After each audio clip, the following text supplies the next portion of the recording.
আসসালামু আলাইকুম everyone, this is Shrabani from tasty food and dessert. আজকে আপনাদেরকে তৈরি করে দেখাবো স্বাস্থ্যসম্মত উপায়ে ঘরে তৈরি একটি পারফেক্ট টমেটো সসের রেসিপি। পারফেক্ট টমেটো সস যদি ঘরেই তৈরি করতে চান আর ভালোভাবে কয়েক মাস সসটিকে সংরক্ষণ করতে চান, তাহলে আপনাদেরকে কিছু টিপস ফলো করতে হবে। ভিউয়ার্স, ভিডিওটি না টেনে প্রথম থেকে শেষ পর্যন্ত দেখবেন, কারণ সংরক্ষণ পদ্ধতির সঠিক কিছু ইনফরমেশন আপনাদের সামনে তুলে ধরবো। তাহলে চলুন ভিউয়ার্স, রেসিপিটি দেখে নেওয়া যাক। এখানে পাকা লাল টুকটুকি টমেটো নিয়েছি 2 কেজি। টমেটো যত লাল হবে সসের কালারটাও ততটাই লাল হবে, সেই জন্য বাজার থেকে টমেটো সস তৈরির জন্য লাল টুকটুকি টমেটো নিয়ে আসতে হবে। আজকে যে টমেটোগুলো নিয়েছি এগুলো চাইনিজ টমেটো, এগুলোতে টক কম থাকে আর সারা বছরই পাওয়া যায়।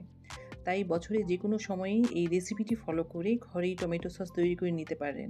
শীতে টমেটোর দাম কম থাকে, আর শীতে টমেটো ফ্রোজেন করে রেখে বছরে যে কোনো সময়েও টমেটো সস তৈরি করতে পারেন। আমি টমেটোগুলোকে ভালো করে ধুয়ে নিয়েছি। এখন একটা টমেটো কেটে দেখাচ্ছি। একটা টমেটো 4 পিস করে কাটবো, আর মাঝখানে সাদা অংশগুলোকে কেটে ফেলে দেব। আর বাকি টমেটোগুলো এইভাবে একই প্রসেসে কেটে নিব, 4 পিস করে কেটে নেব। এখন টমেটোগুলোকে সেদ্ধ করে নেব পানি ছাড়াই। লো ফ্লেমে ঢাকনা দিয়ে সেদ্ধ করব 2 মিনিটের জন্য। দেখুন ভিউয়ার্স, 2 মিনিট পর পর্যাপ্ত পানি বের হয়েছে। সেদ্ধ করার সময় একদম পানি দেওয়া যাবে না, কারণ লো ফ্লেমে পর্যাপ্ত পানি বের হবে। দোকানে টমেটো সসের ফ্লেভার আনতে এখানে দিয়ে দিচ্ছি 8-9টা লং আর 4টা শুকনো লাল মরিচ। টমেটোগুলোকে আরও 5-6 মিনিট সেদ্ধ করতে হবে। এখন একটু নেড়ে চেড়ে দিব সব দিকে সমানভাবে। মনে হয় সিদ্ধ হয়ে গিয়েছে, এখন চেক করে দেখব। হ্যাঁ ভিউয়ার্স, খুব ভালো করে সিদ্ধ হয়ে গিয়েছে। নেক্সট স্টেপে ব্লেন্ড করতে হবে, সেজন্য টমেটোগুলোকে ঠান্ডা করে নেব। এখন টমেটোগুলোকে হাফ হাফ করে ব্লেন্ড করে নেব। সিদ্ধ করার পর দেখুন ভিউয়ার্স, এখানে কিন্তু বেশি পানি বের হয়নি, কারণ সিদ্ধ করার সময় আমি এক্সট্রা পানি দিইনি আর চুলার ফ্লেম হাইয়ে রেখেছিলাম। এখন ব্লেন্ড করা টমেটোগুলো ছেঁকে নিব, আর যে স্ট্রেনার ইউজ করবেন সেটির ছিদ্র যাতে অনেকটা ছোট হয় সেদিকে খেয়াল রাখতে হবে।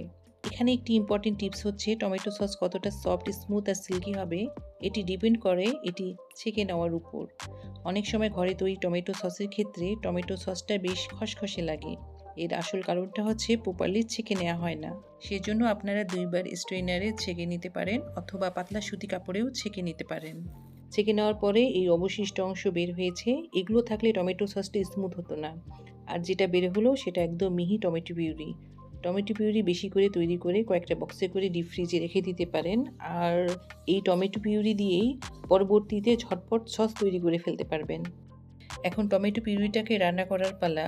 সেজন্য একটা প্যানে নিয়ে লো ফ্লেমে নাড়তে থাকবো কিছুক্ষণ। তারপর হাফ চা চামচ লবণ দিয়ে ভালো করে মিশিয়ে নেব।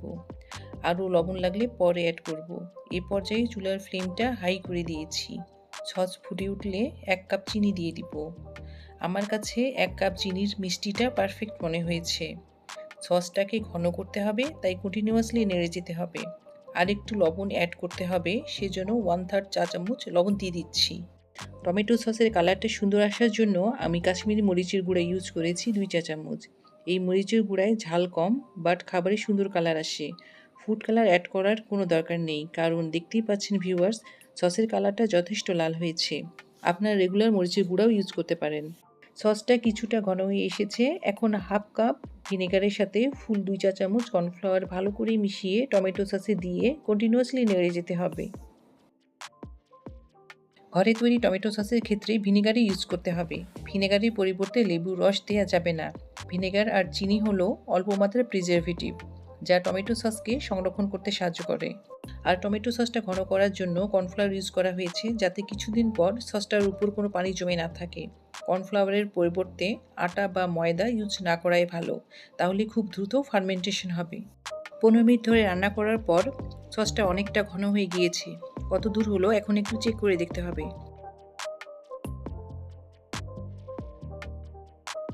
দেখুন ভিউয়ার্স, প্লেটে নেওয়ার পর সসটা খুব দ্রুত গড়িয়ে পড়ছে।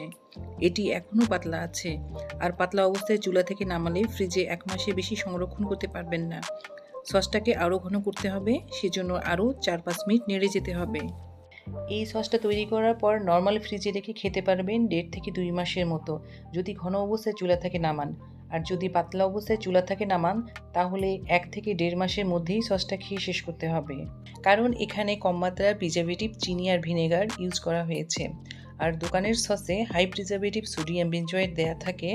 ফ্যাক্টরিতে প্রিজারভেটিভ সোডিয়াম বেঞ্জয়েটের পার্সেন্টেজ মেনটেন করে সস তৈরি করা হয়। সোডিয়াম বেঞ্জয়েটের পার্সেন্টেজ না জেনে ঘরে সস তৈরির সময় এটি ইউজ করা যাবে না। তাই আবারও বলছি ভিউয়ার্স, আপনারা টমেটোর পিউরি তৈরি করে বক্সে করে ডিপ ফ্রিজে রেখে দিবেন। 1.5 থেকে 2 মাসের জন্য টমেটো সস তৈরি করবেন, কারণ ফ্রেশ টমেটো সস খাওয়াই শরীরের জন্য ভালো। নাড়তে নাড়তে সসটা আরও গাঢ় হয়ে এসেছে। এখন আবারও একবার চেক করব।